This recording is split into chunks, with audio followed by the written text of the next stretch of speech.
ಅಮೆರಿಕದಲ್ಲಿ ಆದಂತಹ ಏನು ಎಲ್ಲ ವಿದೇಶಿಗಳನ್ನ ವಾಪಸ್ಸು ಭಾರತಕ್ಕೆ ಕಳಿಸ್ತಾ ಇದ್ದಾರೆ ಹಾಗೂ ಅವರನ್ನ ಸರಪಳಿ ಹಾಕಿ ಕಳಿಸ್ತಾ ಇದ್ದಾರೆ. ಇದ್ರ ಬಗ್ಗೆ ನಿಮ್ಮ ಮಾತು, ಯಾಕೆಂದ್ರೆ ಮೋದಿ ಅವರು AI ಅಂದ್ರೆ ಆರ್ಟಿಫಿಷಿಯಲ್ ಇಂಟೆಲಿಜೆನ್ಸ್ ಅಲ್ಲ, ಅದು ಅಮೇರಿಕನ್ ಇಂಡಿಯನ್ ಅಂತ ಹೇಳ್ದಂಥವ್ರು. ಅಂದ್ರೆ ನಮ್ಮ ಸಂಬಂಧ ಅಮೆರಿಕ ಮತ್ತೆ ಇಂಡಿಯಾ ಸಂಬಂಧ ಅಷ್ಟರ ಮಟ್ಟಿಗೆ ಗಟ್ಟಿಯಾಗಿದೆ. ಈ 12ನೇ ತಾರೀಕು ಅವರ ಪ್ರವಾಸ ಸಹ ಇದೆ. ಸೊ ಇದೆಲ್ಲದ್ರ ಮಧ್ಯದಲ್ಲಿ 2600 ಜನ ವಿದೇಶಿಗಳ ನಮ್ಮ ದೇಶದವರನ್ನ ಅವರು ಮಿಲಿಟರಿ ಕ್ಯಾಬ್ನಲ್ಲಿ ಕಳಿಸ್ಕೊಡ್ತಾ ಇದ್ದಾರೆ ಹಾಗೂ ಸರಪಳಿ ಸಮೇತ ಕಳಿಸ್ತಾ ಇದ್ದಾರೆ. ಸೊ ಏನ್ ಹೇಳ್ತೀವಿ? ನಾನು ಇದನ್ನ ಖಂಡಿತವಾಗ್ಲೂ ಒಬ್ಬ ಭಾರತೀಯಳಾಗಿ ನಾನು ವಿರೋಧಿಸ್ತೀನಿ. ಪಕ್ಷಾತೀತವಾಗಿದ್ದು ಭಾರತೀಯಳಾಗಿ ಮೊದಲನೇದು ನಮ್ಮ ದೇಶದ ಬಗ್ಗೆ, ನಮ್ಮ ಜನರ ಬಗ್ಗೆ ನಮಗೆ ಹೆಮ್ಮೆ ಇರಬೇಕು.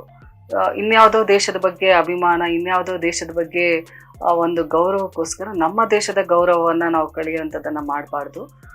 ಇವತ್ತು ಬೇರೆ ದೇಶಗಳು ನಮ್ಮನ್ನ ಯಾವ ರೀತಿ ಕೆಳ ವರ್ಗದಲ್ಲಿ ಕೆಳ ರೀತಿಯಲ್ಲಿ ನೋಡ್ತಾ ಇದೆ, ಅದಕ್ಕೆ ತಕ್ಕ ಉತ್ತರವನ್ನ ನಾವು ಕೂಡ ಕೊಡ್ಬೇಕು. ಇವತ್ತು ಅವರು ಏನು ಸರಪಳಿಯನ್ನ ಕಳ್ಸೋದಕ್ಕೆ ನಾವೇನೋ ಅವರು ದೇಶದಲ್ಲಿ ಕಳ್ತನ ಮಾಡೋದಕ್ಕೆ ಹೋಗಿರ್ಲಿಲ್ಲ. ಎಲ್ಲೋ ಯಾರೋ ಒಂದು ಮಾಡಿರುವಂತ ಅಜಾಗೃತನದಿಂದ ಯಾರೋ ಒಂದು ಏನೋ ವೀಸಾ ಮಾಡಿಸ್ತೀವಿ, ಅಲ್ಲಿ ಪರ್ಮನೆಂಟ್ ಆಗಿ ಇದು ಮಾಡಿಸ್ಕೊಡ್ತೀನಿ ದುಡ್ಡು ಕೊಟ್ಟು ಎಲ್ಲೋ ಒಂದು ಅಜಾಗೃತನಿಂದ ಆಗಿರುತ್ತೆ. ಹೇಳಿದ್ರೆ ತಿಳ್ಕೊಂಡು ಬರುವಷ್ಟು ಸಂಸ್ಕೃತಿ ನಮ್ಮದು, ನಾವು ಕಾಪಾಡುವಂತಹ ಪ್ರಯತ್ನ ಖಂಡಿತವಾಗ್ಲೂ ಆಗಿಲ್ಲ. ಅದಾಗಬಾರ್ದಾಗಿತ್ತು. ಇದು ನಾವು ಇಡೀ ಭಾರತೀಯರು ತಲೆ ತಗ್ಸುವಂತ ವಿಷಯ. ಅದರಲ್ಲಿ ಗಂಡ್ಮಕ್ಳು, ಹೆಣ್ಮಕ್ಳು, ಮಕ್ಕಳು ಎಲ್ಲರಿಗೂ ಸರಪಳಿ ಹಾಕಿ ಕಳಿಸ್ತಾರೆ. ಇವತ್ತು 18 ಅವರು ಇದೇ ತರ ಕುತ್ಕೋಬೇಕು ಅಂತಂದ್ರೆ ನಾವು 1 ಅವರೇ ಕುತ್ಕೊಂಡ್ ಜಾಗದಲ್ಲಿ ಕುತ್ಕೊಳೋದಕ್ಕೆ ಆಗಲ್ಲ. 18 ಅವರು ಸರಪಳಿ ಹಾಕೊಂಡು ಕುತ್ಕೋಬೇಕು ಅಂತಂದ್ರೆ ಯಾವ ಇದು ಮಾನದಂಡದ ಮೇಲೆ ಸರಪಳಿಯನ್ನ ಹಾಕಿದ್ರು? ಇವ್ರು ಆಗಿರ್ಬೋದು ಪ್ರೆಸಿಡೆಂಟ್, ಅವರು ದೇಶಕ್ಕೆ ಅಮೆರಿಕಕ್ಕೆ, ನಮ್ಮ ಭಾರತಕ್ಕಲ್ಲ. ನಮ್ಮ ಭಾರತೀಯರ ಸ್ವಾಭಿಮಾನಕ್ಕೆ ಇವತ್ತು ಧಕ್ಕೆ ತಂದಿದ್ದಾರೆ.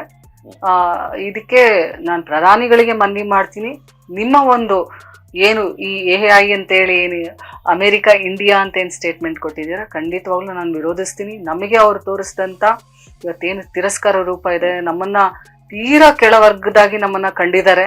ಇದಕ್ಕೆ ನೀವು ವಿರೋಧಿಸ್ಬೇಕು. ನಿಮ್ಮ ಪ್ರವಾಸ ಏನು 12ನೇ ತಾರೀಕು ಇಟ್ಕೊಂಡಿದ್ದಾರೆ ರದ್ದು ಮಾಡಬೇಕು. ಅವರಿಗೆ ತಕ್ಕ ಉತ್ತರವನ್ನ ನೀಡಬೇಕು ಅಂತ ಹೇಳ್ತೀನಿ. ಯಾಕಂತಂದ್ರೆ ಇಂದಿರಾ ಗಾಂಧಿ ಅವರು, ನೀವು ಅವರ ಆಡಳಿತವನ್ನ ನೋಡಿದ್ದೀರಾ.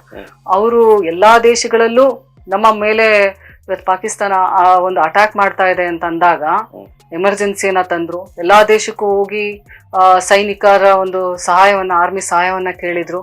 ಕೊಡೋದಕ್ಕಾಗಲ್ಲ ಅಂತಂದಾಗ ದಿಟ್ಟ ಮಹಿಳೆ ಒಬ್ಳೆ ನಿಂತ್ಕೊಂಡು ಹೋರಾಟ ಮಾಡಿದಂತ ಮಹಿಳೆಯರೇ ಇವತ್ತು ದಿಟ್ಟವಾಗಿ ದೇಶವನ್ನ ಆಳ್ತಾರೆ ಅಂತ ಅಂದ್ಮೇಲೆ ನಮ್ಮ ಭಾರತದ ಗೌರವವನ್ನ ಕೆಳಗಿಟ್ಟು ನಾವು ಇನ್ನೊಂದು ದೇಶಕ್ಕೆ ಹೋಗಿ ನಾವೇನೋ ಆಗ್ತೀವಿ ಅಂತಂದ್ರೆ ಇಡೀ ಭಾರತೀಯರ ತಲೆ ತಗ್ಸುವಂತ ವಿಷಯ. ಇಡೀ ಭಾರತೀಯರ ಗೌರವವನ್ನ, ಮರ್ಯಾದೆಯನ್ನ ಪಣಕ್ಕಿಟ್ಟು ಕೆಳಗಿಟ್ಟು ಅದನ್ನ ಒಂದು ಚಪ್ಪಲ್ಗಾಲಲ್ಲಿ ತುಳಿದು ಇವತ್ತು ಅಮೆರಿಕಕ್ಕೆ ಹೋದಂತೆ ಅಂತೇಳಿ ಹೇಳೋದಕ್ಕೆ ಬಯಸ್ತೀನಿ.